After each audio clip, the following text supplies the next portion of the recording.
Merci beaucoup. Asseyez-vous un instant. Asseyez-vous un instant. On va se lever après pour faire la lecture de la parole de Dieu. Merci beaucoup, pasteur, pour la présentation. Alinga, on vous trop insistant, tu dois prêcher. Donc, c'est plus qu'un ami, nous sommes devenus une famille. C'est une joie pour moi d'être au milieu de vous. Amen. Et je sais que Dieu va faire quelque chose de merveilleux au milieu de nous ce matin.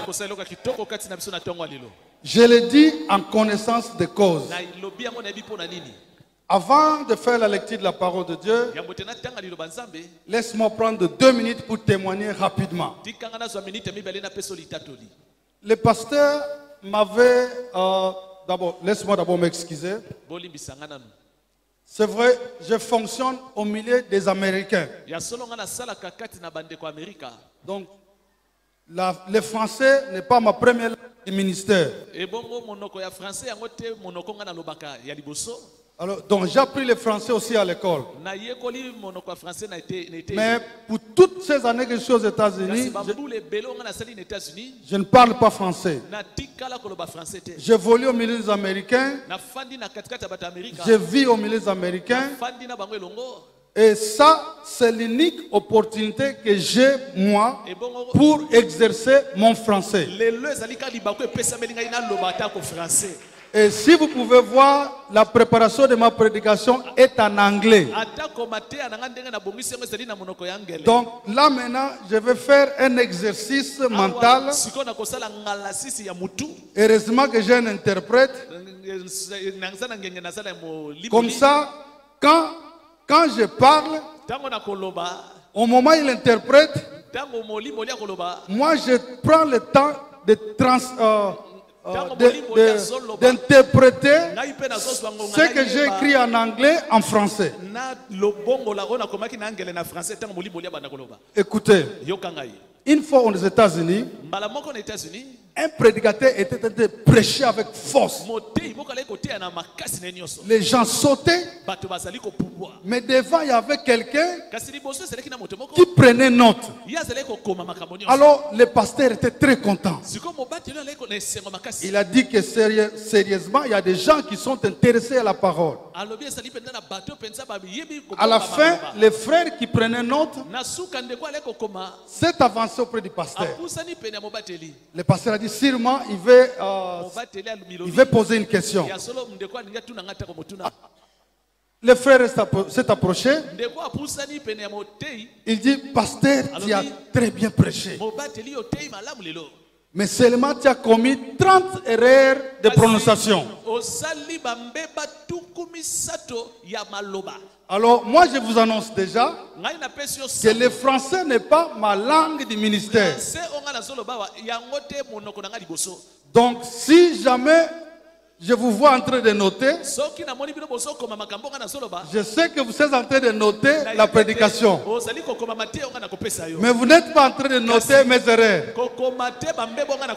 Donc comprenez mon émotion. Le français n'est pas ma première langue. Gloire à Dieu. Je vais vous donner un petit témoignage avant qu'on puisse faire la lecture de la parole de Dieu. Pasteur, je n'aime pas trop parler de moi-même. Ce qu'il a dit pour moi, ça suffit. Au mois de février, Pasteur Eric m'avait invité à l'activité qui a lieu ici, au mois de février, n'est-ce pas? Mais j'avais un empêchement. Malgré que je voulais bien venir. Alors, dernièrement encore, le pasteur m'a invité. Alors, il y avait encore un empêchement. Dans mon service, j'ai demandé la permission qu'on puisse me laisser venir. On n'a pas voulu. Ça a pris tout un mois. Je devais rentrer 3 fois pour les supplier de me laisser venir. La première fois, ils ont dit non. Je suis rentré la deuxième fois, ils ont dit non. Et moi, quand c'est une question de la foi, si c'est une question de Dieu, je n'aime jamais prendre non comme réponse. La troisième fois, je suis rentré là-bas après un mois. J'ai dit que je dois partir. Alors cette fois-ci, ils ont dit, ok, on te donne un congé, mais sans payer. Un congé sans payer. Je dis, je m'en fous. Pour ce qui concerne l'intérêt de Dieu, j'aimerais mieux ne pas être payé, mais l'essentiel que je parte. Alors maintenant, j'ai commencé les démarches de visa. Au moment où je vous parle ici, j'ai eu des passeports, mais des passeports bloqués quelque part. Donc l'ennemi a voulu tout faire que je ne puisse pas venir. Ça a commencé à mon service. J'envoie le passeport pour le visa. Il y avait des pages pour le visa, mais on dit non, non, non, non. On dit non, non, non, non, non. Envoie-nous une nouvelle parce que ça c'est presque plein. Alors j'envoie une autre nouvelle. Et là maintenant j'attends. Le visa ne vient pas. Et pendant que j'avais déjà un billet acheté. Et le billet m'a coûté trop cher. À une semaine de mon voyage, le visa ne venait toujours pas. Le passeport que j'ai introduit un mois passé, les deux passeports, j'ai demandé qu'on me tourne, ça ne vient pas. Donc, tout est bloqué partout. Le samedi, j'ai dit à l'homme de Dieu, j'admire beaucoup sa brutalité dans la foi. J'ai dit que toi, tu es brutal dans la foi.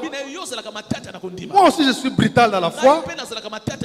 Alors, laisse que notre brutalité dans la foi puisse collider, n'est-ce pas, et produire un miracle. J'ai dit qu'au moment où je te parle, je n'ai pas de visa. Mais annonce à l'église que le dimanche prochain, je serai là. J'ai la foi que je vais venir. Le mercredi, consultons-nous. Alors, juste après lui avoir dit ça, une idée m'est venue d'appeler quelqu'un. Alors j'appelle la personne, je ne lui ai jamais appelé. J'appelle la personne pour la première fois. Je dis qu'écoute, je dois aller à Kinshasa. Mais je ne vais pas te raconter l'histoire, j'ai besoin d'un visa. Il dit, attends-moi demain. Le lendemain, le monsieur m'appelle ensemble avec la personne qui donne le visa. J'ai commencé à trembler. Il me dit que bon, envoie ton passeport. J'ai dit que je n'ai même pas un passeport. On dit que bon, faites un passeport, envoie-nous. Le lundi, je suis allé au bureau de passeport. On m'a dit que ça c'est le troisième passeport que se passe. J'ai expliqué, j'ai dit que j'ai vraiment besoin d'un passeport, je dois partir. On me donna le passeport après 2 heures du temps. J'envoie, on me met le visa le même jour, on me les renvoie. Le mercredi que j'avais promis au pasteur, et j'appelle le pasteur que j'ai eu le visa. Et la semaine passée, le diable tellement ne voulait pas que je puisse venir. Ma fille de 17 ans a été dans un accident avec une de nos voitures et une voiture neuve. La voiture est déclassée. Au moment où je vous parle, on l'a même jetée. Imaginez-vous un Jeep de Honda 2010. On est allé la jeter parce qu'on ne peut plus l'utiliser. Mais ma fille est sortie sain sauf. Même pas de gratinure. Mais vous savez ce que cela m'a dit? Selon l'expérience, mon expérience dans le ministère, j'ai compris que Dieu avait quelque chose de spécial dans la vie de quelqu'un ici. C'est pourquoi l'ennemi ne faisait que m'empêcher de tous côtés, afin que je ne puisse pas venir. Mais le diable était menteur. Pendant que lui est en train de me bloquer là, Jésus était déjà au rendez-vous présent ici. Alléluia. Alléluia. Et laisse-moi vous parler de mon ministère. Nous vivons dans un monde où les gens aiment beaucoup les spectacles. Nous vivons un temps où les gens ont besoin d'entendre cette parole qui donne la démangeaison aux oreilles. Oui, pour les exciter un peu là. Mais Dieu m'a donné un ministère. Il m'a dit ceci. Il y a une parole qui dit que vous connaîtrez la vérité et la vérité vous affranchira. Dans mon ministère, ce que j'ai remarqué, chaque fois quand je passe dans une église, quand je retourne, je rencontre des témoignages sur mon passage. C'est-à-dire quoi? Quand je prêche, la parole même devient déjà comme une prophétie. Quand vous sentez que cette parole te concerne, saisissez cela pour toi. J'ai vu des gens qui ont eu des enfants. Moi, je n'ai même pas compris. Je prêche tout simplement. 2 ans après, je rentre à l'endroit. On me présente un enfant. Que j'ai eu cet enfant. À partir du jour où tu es passé par ici, tu as dit quelque chose qui me concernait. Et maintenant, voilà les fruits. J'ai vu cela beaucoup. Beaucoup de témoignages. Alors, je vais vous amener ce matin à ne pas être distrait. Il ne faut pas attendre que je puisse prophétiser sur toi. Il ne faut pas attendre. Et parfois même je ne prie pas. Si le Saint-Esprit ne me conduit pas à prier, je ne prie pas. Parce que je sais qu'avec la seule parole qui est en train de te prêcher, les gens sont en train de recevoir des réponses. Il y a des gens dont leurs vies sont débloquées. Vous serez surpris que quand vous saisissez cette parole-là, quand vous rentrez à la maison, les choses changent par soi-même. Donc c'est pourquoi je voulais que vous soyez prudents. Avec tout ce qui s'est déjà passé, je sais que vous n'êtes pas ici par accident. Vous êtes ici pas par accident. J'ai dit à Dieu, Seigneur, c'est l'ennemi qui est en train de causer un blocage pour que je ne vienne pas. Il sait qu'est-ce qu'il veut empêcher dans la vie de quelqu'un. Et je prie que ce quelqu'un-là soit présent afin qu'il puisse recevoir sa bénédiction. Je vous assure que cette église reçoit de très éminent homme de Dieu à des réputations mondiales. Mais je sais aussi que ce matin est particulier et spécial pour toi. Parce qu'il y a quelque chose de spécial pour toi. Uniquement pour toi. Bien dessiné et nous sommes à la fin de l'année. Il y a des choses auxquelles tu as prié. Longtemps prié. Prépare-toi aujourd'hui, ce matin, Dieu te parle maintenant. Alléluia. Et vous êtes dans une période de jeûne et prière, n'est-ce pas? Préparez-vous. Pas seulement aujourd'hui, mais durant toute la semaine. Le matin, je vais parler sur un thème. Ce n'est pas un point final, mais une virgule. C'est pas un point final, mais c'est seulement une virgule dans votre vie. Venez écouter. Et le mercredi, jeudi et vendredi, je vais parler de thème On a parlé de leadership. Mais je vous apporte une autre dimension de leadership. Souvent, quand on parle de leadership, les gens disent, oh, c'est pour des leaders. Les gens qui ont des responsabilités. Mais le ministère de leadership que Dieu m'a donné est différent de ce que vous pensez. Moi, Dieu m'a donné une mission de préparer une génération de phaseurs de différence.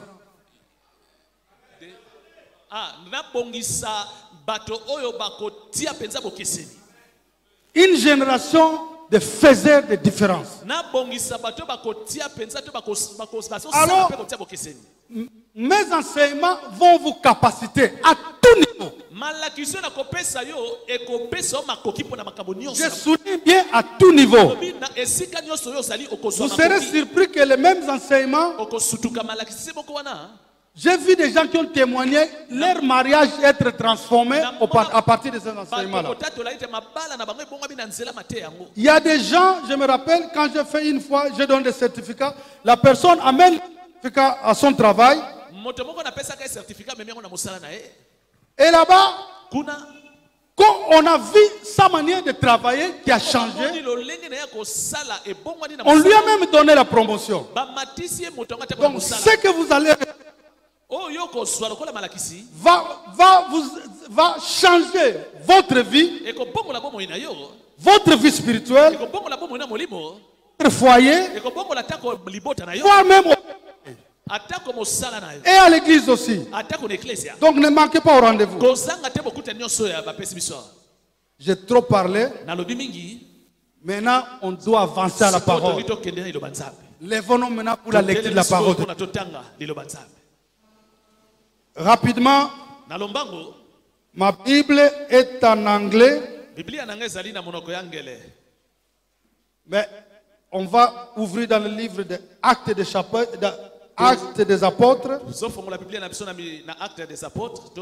Au chapitre 13. Chapitre 13. Verset 36. Que d'abord quelqu'un puisse lire. Et après, je vais demander que nous tous, nous allons lire ensemble. Or, David, après avoir en son temps servi au dessein de Dieu. Voilà, allons doucement. Or, David, après avoir à son temps servi au dessein de Dieu, est mort. Est mort. On peut s'arrêter là-bas. Répétez encore. Or, David, après avoir en son temps servi au dessein de Dieu, après avoir à son temps servi au dessein de Dieu, est mort. Alors, pour qu'on ait un peu l'idée, ce verset se marie ensemble avec le verset 22. Lisez alors le verset 22.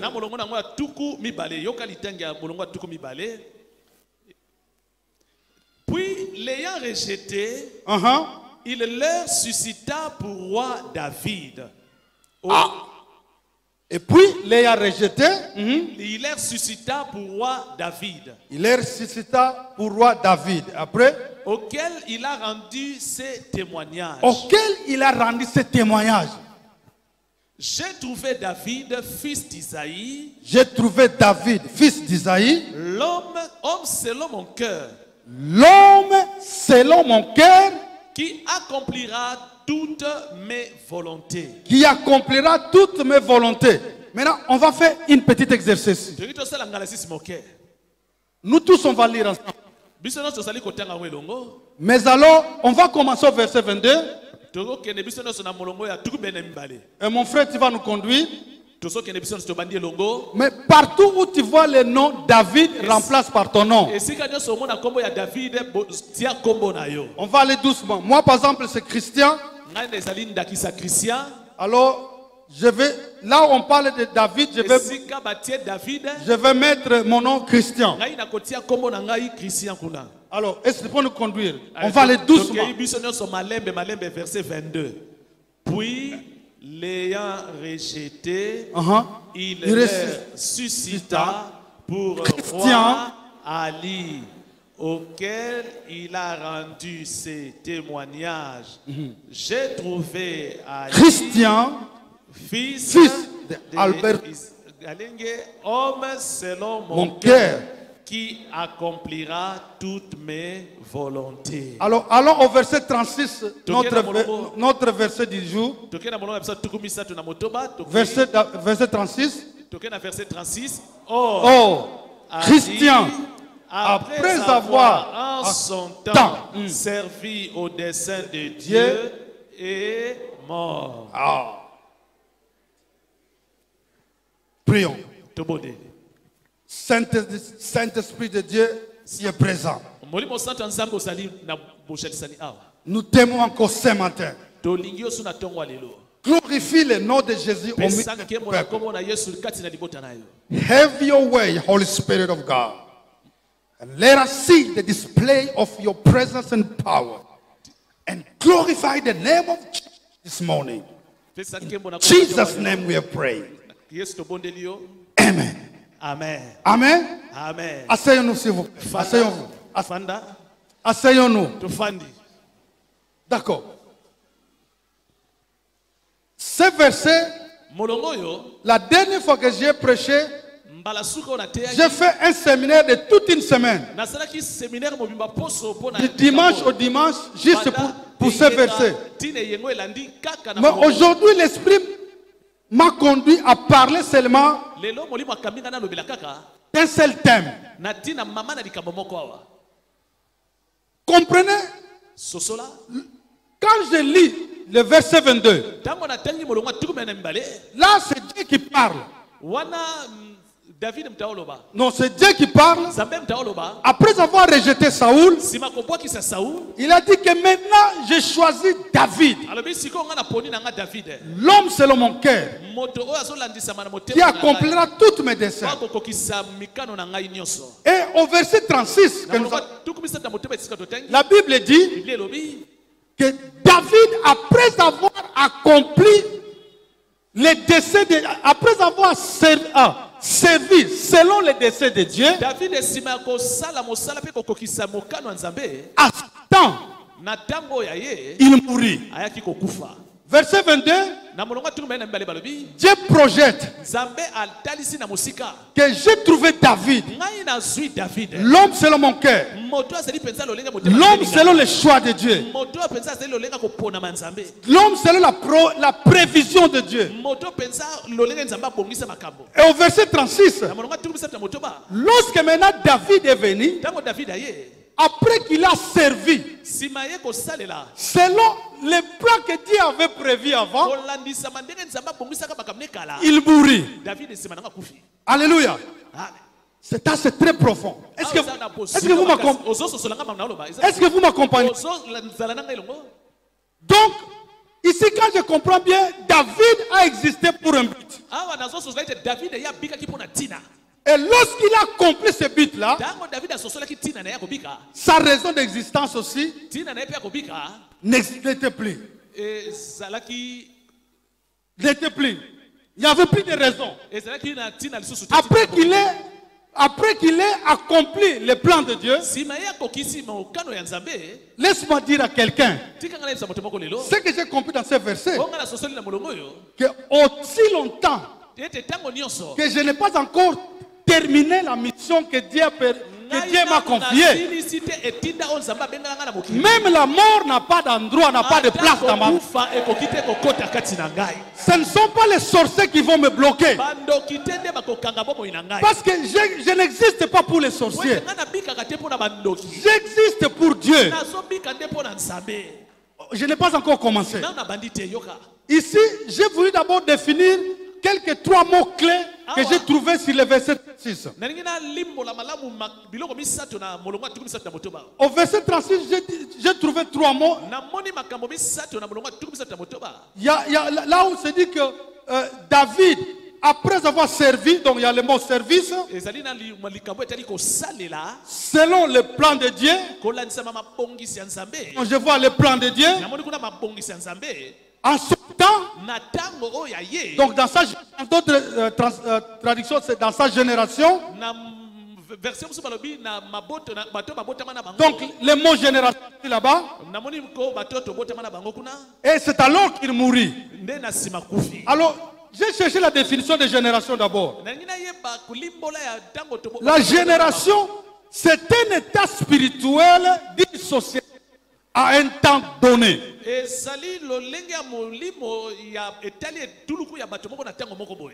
Ou aussi, on peut dire que c'est seulement une saison. Ou alors, un groupe d'individus qui vivent à un temps déterminé. C'est-à-dire, par exemple, nous qui sommes ici, on peut dire que nous sommes de la même génération. Voilà, notre génération, c'est celle-ci. C'est pas 100 ans avant. Et notre génération aussi ne sera pas 100 ans après. Donc, toi et moi, notre temps, c'est celui-ci. Le mot dessein de Dieu. Dessein ou plan.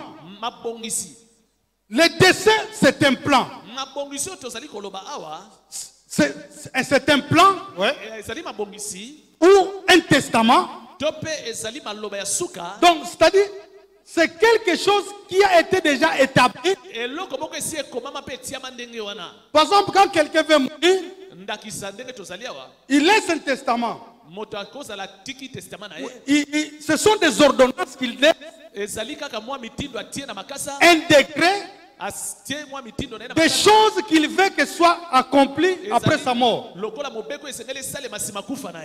Alors, Dieu aussi a déjà un plan ordonné pour toi et moi. Est-ce que vous me suivez? Donc avant même que nous existions, il y a déjà un plan que lui a déjà ordonné pour ta vie. Alors, il y a le troisième mot, service. Le service, c'est un ensemble d'actions ou des solutions qui sont mises au bénéfice d'autres peuples ou une organisation.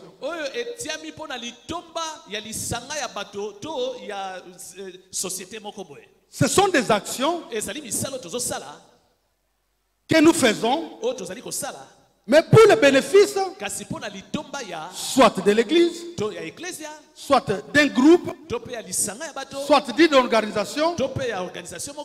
Mais ces actions-là ne bénéficient pas à nous, mais aux autres. Ou ce sont des solutions que nous apportons, mais ces solutions-là pas pour nous, pour la société, pour le groupe dans lequel nous vivons, ou pour d'autres gens, mais pas pour nous. Est-ce que vous me saisissez? Alors, après avoir défini ces trois mots, je vais paraphraser maintenant le verset 36. Suivez. Car David, après qu'il ait été une solution qui a bénéficié le peuple et les conditions spirituelles de sa société à son temps, selon le plan divin établi en avance pour sa vie, il mourit. Est-ce que vous voyez que les versets que nous avons lus changent maintenant de... Est-ce que vous saisissez cela? Laisse-moi reprendre. Car David, après qu'il ait été la solution, qui a bénéficié le peuple à son temps,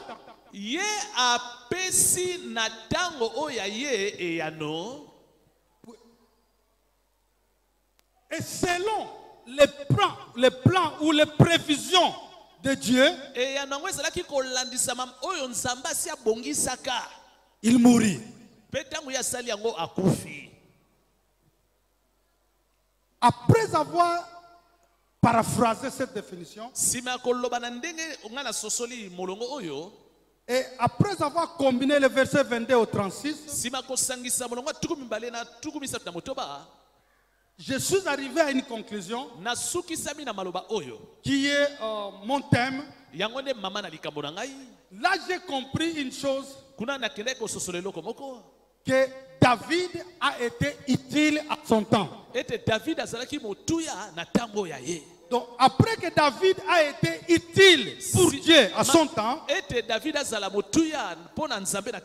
c'est alors qu'il mourit. Donc, je vais vous parler le fait d'être utile. Soyez utile. Soyez utile. Soyez utile. La première chose ou le premier point. Selon ce verset, j'ai découvert que toi et moi, nous sommes la solution de Dieu. Est-ce que vous comprenez? Toi et moi, nous sommes la solution de Dieu. Ou les solutions de Dieu. C'est-à-dire quoi? Selon le plan de Dieu, toi et moi, nous sommes les porteurs de solutions pour notre génération.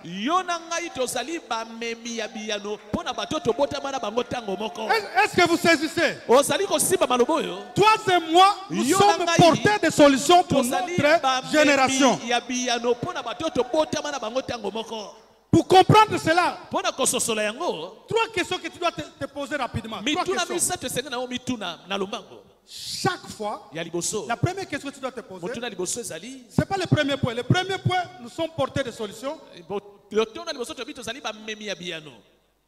Les trois questions, la première question, chaque fois, pose-toi la question, pourquoi tu es à tel endroit? Ouais.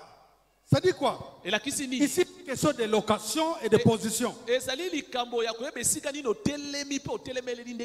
Donc, pose-toi toujours la question. Pourquoi Dieu a permis que tu te retrouves ici ce matin? Pourquoi Dieu a permis que tu sois congolais, mais que tu ne sois pas angolais, que tu ne sois pas américain? Pourquoi Dieu a permis que tu travailles là où tu travailles?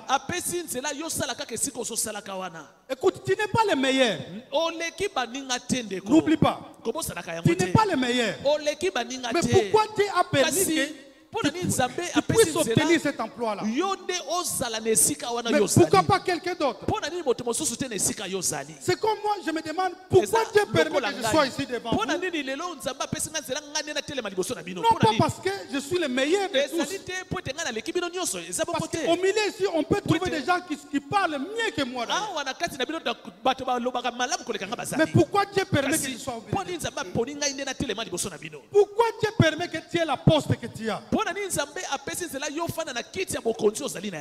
Pourquoi Dieu permet que tu te retrouves ici à Kinshasa? Pas à Mbandaka. Il y a une raison. Des questions comme ça nous aident à découvrir ce que Dieu veut que toi tu puisses faire à cet endroit. Alléluia. Comprenez que dans ma Bible d'anglais, Na bomo inanga kuna ne pa bangele. Non, dans ma Bible. Ah, na Bible ya nangai. Dans Psaume 37, 23, la Bible dit na loyembo mokapo ya tukumi bale na sambo balobi que le pas des justes est conduit par l'Éternel. Makolo ya moyenge bene nzambe nde mutatambusaka yango. C'est-à-dire les endroits que nous fréquentons, les milliers que nous retrouvons, ce n'est pas par accident. Certains d'entre vous ont passé de communes pour arriver ici. Certains d'entre vous ont même des églises à la porte de vos maisons. Mais seulement vous venez ici. Il faut te demander pourquoi. Donc il y a une raison. Il y a une raison que seul Dieu sait. Et en cherchant à découvrir pourquoi tu es ici, tu arriveras à comprendre pourquoi Dieu veut que tu sois ici. Et quand tu vas découvrir, ta bénédiction aussi en dépendra. Alléluia. Il n'y a pas de hasard dans ce monde. Tout c'est préparé par Dieu. Il y a une raison. La deuxième question à se poser. Pourquoi cette personne sur mon chemin? Pourquoi cette personne à mes côtés? Pourquoi cette personne dans ma vie? Pourquoi j'ai rencontré cette personne? Pourquoi je suis connecté avec cette personne mais pas avec celui-là? Ici, je peux imaginer, vous pouvez être peut-être 500 ou 700 ici. Est-ce que vous savez que toutes les années que vous êtes ici, vous ne connaissez pas tout le monde? Ça, je vous l'ai dit. Vous n'avez jamais peut-être rencontré sur votre chemin tout le monde. Tous les 700 ou tous les 1000 membres de cette église. Mais les gens que tu rencontres dans ta vie, ce n'est pas par accident. Moi, j'ai appris une grande leçon dans ma vie. Je ne néglige plus les gens que je rencontre dans ma vie. Parce qu'après, je finis par découvrir quel est le plan que Dieu voulait. Alléluia. Un exemple. Le visa que j'ai eu pour venir ici. Les frères là, 30 ans passés, 35 ans passés. Mes parents étaient des réfugiés dans ce pays. Des réfugiés angolais. On était des misérables. Il y a une maman qui avait accepté de payer mes frais. Mais tu sais que cette maman-là, seulement cette année, j'ai quitté le pays ici depuis le premier pillage. C'était quoi? 91. Na longwaki mboka RDC na 1991. Yeah. Et je suis allé aux États-Unis. Je suis aux États-Unis. Combien? 17 ans? Depuis 2003. Donc 16 ans. Et Sali Bambula 16 on a nazali na États-Unis. J'ai perdu contact avec cette maman-là. Mais cette année seulement, j'ai cherché cette maman-là pour connecter avec elle. Je suis allé de gauche à droite, mais Dieu est là. Au mois de février, j'ai connecté avec cette maman-là. Alors je me rappelle que plusieurs années, quand elle payait mes frais, elle me disait qu'elle avait un enfant aux États-Unis.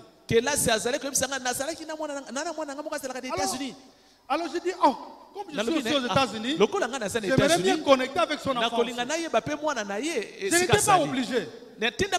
Imagine-toi quelqu'un que j'ai abandonné plus de 30 ans. Et puis j'ai connecté. Et elle aussi m'a connecté avec son fils. J'ai appelé son fils pour dire que je t'appelle de la part de ta maman. Ta maman m'a aidé plus de 30 ans passés. Alors j'ai seulement content qu'on puisse connecter. Il a dit ok, merci, gloire à Dieu. Et c'est parti aussi. Depuis le mois de février ou mars aussi. On parle. On ne s'appelle même pas. Je n'avais même pas son numéro. Mais le samedi, l'esprit me dit de chercher ce garçon-là.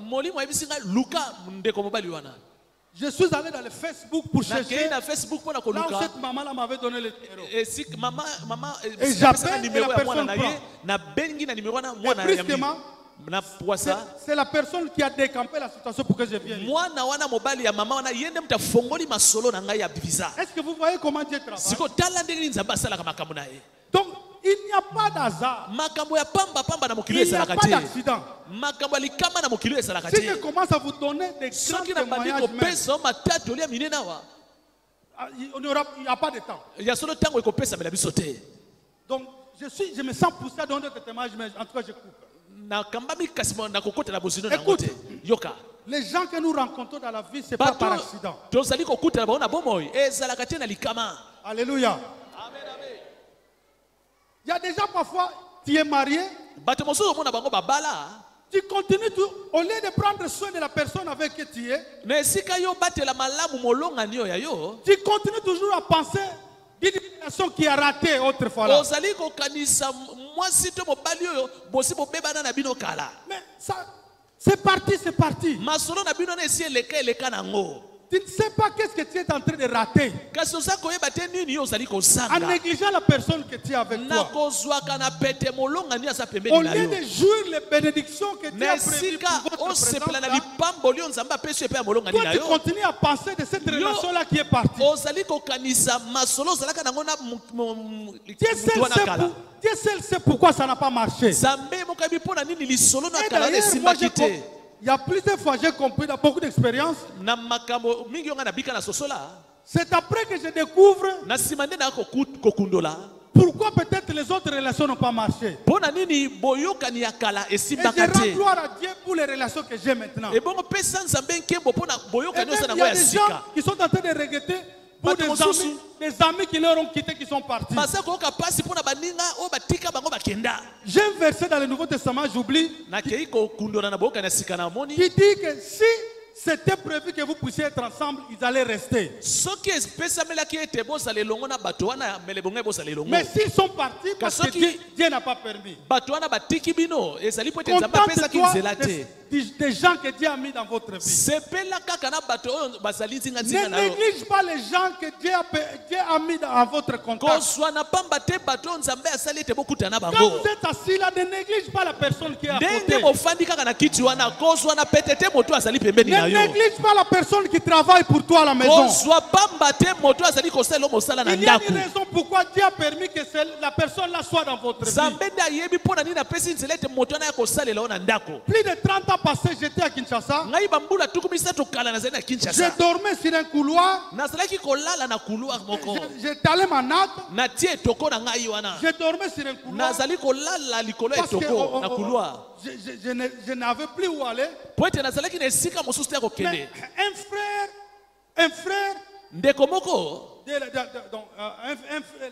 un fils de la maison, il avait sa chambre et une petite lit, un petit lit. Il lui a plu de me donner quand même la place à côté de lui. Comme ça, on se sert quand même. Mais lui ne savait pas que peut-être 20 ans, 30 ans plus tard, que la personne qu'il est en train d'être, un pauvre dépourvu, qui n'a rien, que la personne là 30 ans après, il deviendra en Amérique. Et puis peut-être qu'il sera dans la position aussi de l'aider. On ne sait jamais. Ne néglige pas la personne à tes côtés. Il y a des gens, par exemple, tu t'assois à côté de quelqu'un. Et parfois, quand il la voit, c'est une occasion pour toi de la critiquer. Quand tu vois qu'il y a un manquement en lui, peut-être Dieu a permis que vous soyez à côté, afin que vous puissiez l'aider. Alléluia. La troisième question à se poser. Pose-toi toujours la question, pourquoi à ce temps ici? Pourquoi Dieu a permis que tu sois à l'endroit où tu es? Que ce soit au travail, que ce soit un millier. Pourquoi Dieu a permis que tu sois vivant? Que tu puisses exister à ce temps. Pendant que les autres ne trouvent pas du travail, mais toi tu trouves le travail. Pourquoi Dieu a permis ça? Pourquoi autant comme celui-ci? Il y a une raison, mon frère. C'est dans le plan de Dieu. Alléluia. Écoute. Yoka.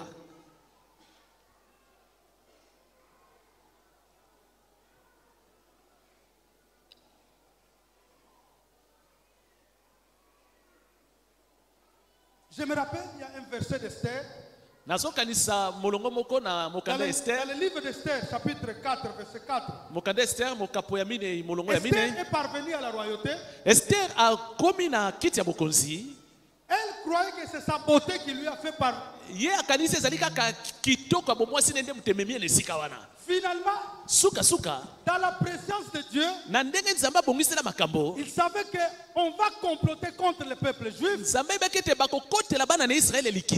il fallait quelqu'un pour les défendre. Alors c'est pourquoi Dieu a permis,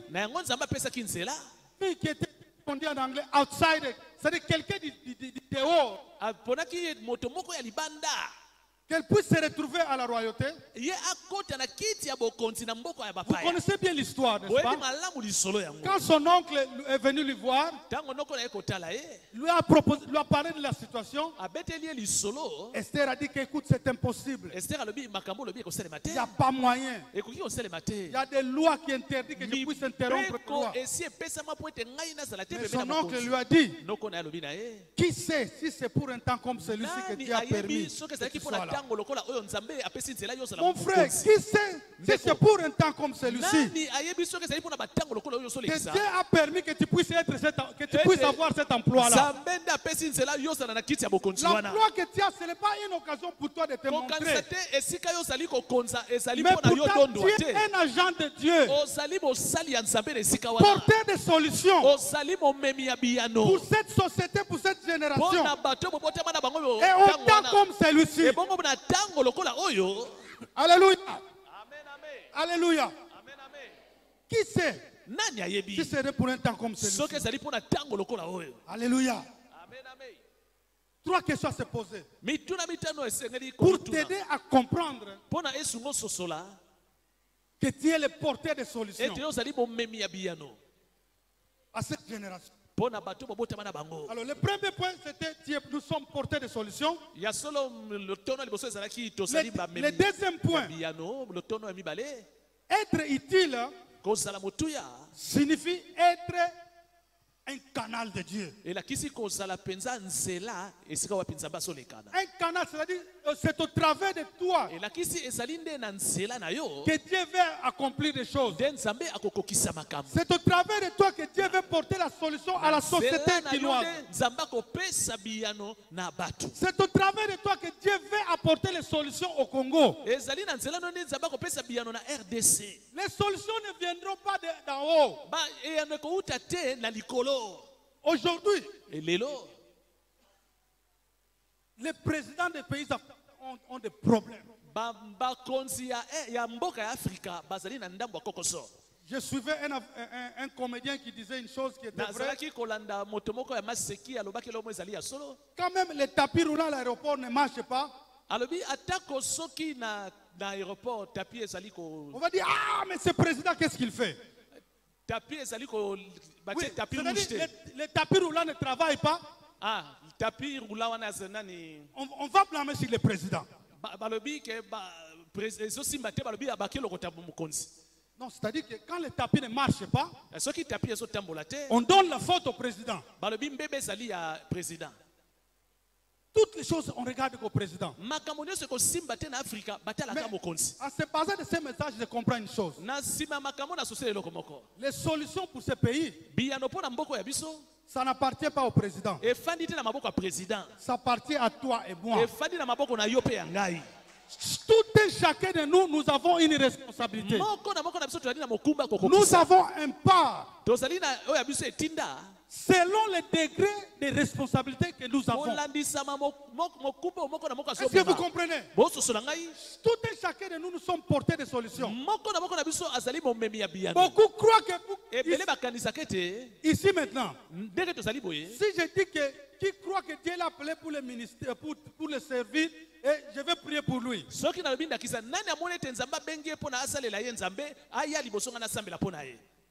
La moitié de l'église va venir ici. La moitié de l'église va venir ici. Parce que tout le monde croit que pour servir Dieu, il faut être pasteur, il faut être évangéliste, il faut être chantre, il faut être protocole. Mais laisse-moi vous dire la vérité. Dieu utilise tout le monde. Chacun de nous, nous sommes des serviteurs de Dieu. Tu es serviteur de Dieu au bureau où tu es. Tu es serviteur de Dieu là au marché. Tu es serviteur de Dieu à l'école. Tu es serviteur de Dieu dans ton mariage. Nous sommes en train de servir Dieu partout. Nous sommes des envoyés de Dieu partout. Pour que les choses changent, Dieu ne va pas descendre dans tous les secteurs de la vie. Pour que les choses changent, au Congo, les gens prient beaucoup. Peut-être les Congolais pourront être parmi les premiers pour ce qui concerne la prière. Mais laisse-moi vous dire la vérité. Dieu ne descendra pas comme ça. Vous savez quel est le secret? Dieu, pour agir dans l'humanité, Dieu est esprit. Dieu respecte les lois déjà préétablies. L'esprit ne peut pas cohabiter dans l'humain. Lui-même, pour sauver l'humanité, vous savez qu'est-ce que Dieu a fait? Il a pris un corps humain au travers de Jésus-Christ pour sauver l'humanité. Mais laisse-moi vous dire la vérité. Pour résoudre nos problèmes, les problèmes de la société, Dieu maintenant, toi et moi, nous sommes le corps, nous sommes les mains, nous sommes les pieds, et nous sommes le cœur de Dieu. Est-ce que vous me saisissez? Est-ce que vous avez saisi? Toi et moi, nous sommes les mains, nous sommes les jambes, nous sommes le cœur de Dieu. Là où Dieu devrait marcher, Dieu utilise nous pour marcher. Là où Dieu devrait utiliser il utilise notre cœur. Donc nous sommes la pensée de Dieu. Nous sommes le cœur de Dieu. Nous sommes les pieds de Dieu. Rappelez-vous même dans l'évangile. Il y a un verset, et nous sommes les mains de Dieu. Il y a un verset qui dit que quand vous donnez aux pauvres, vous prêtez à Dieu. N'est-ce pas? Vous avez déjà lu cela, n'est-ce pas?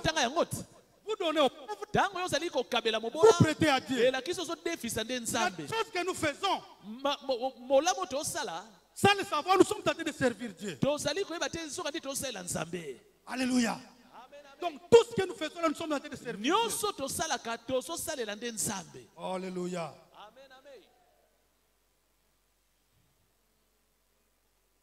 3. Yamisato. Troisième point. Lotono yamisato.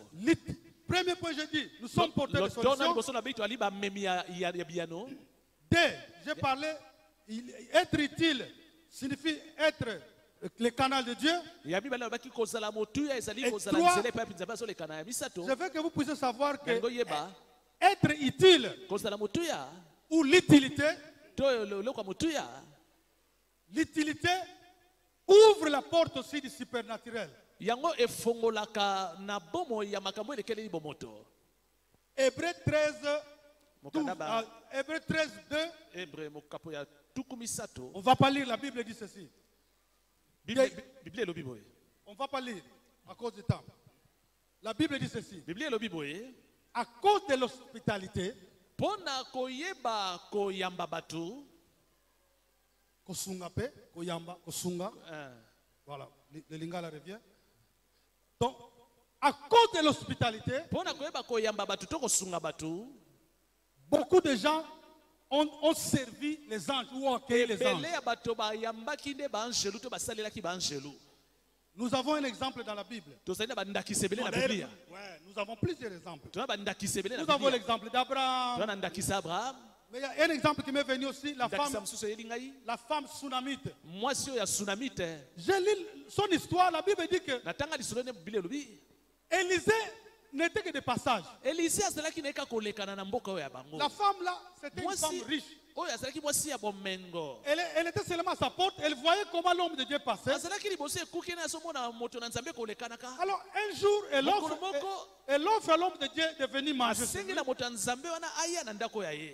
Et après, elle convainc son mari pour réserver de la place dans leur maison.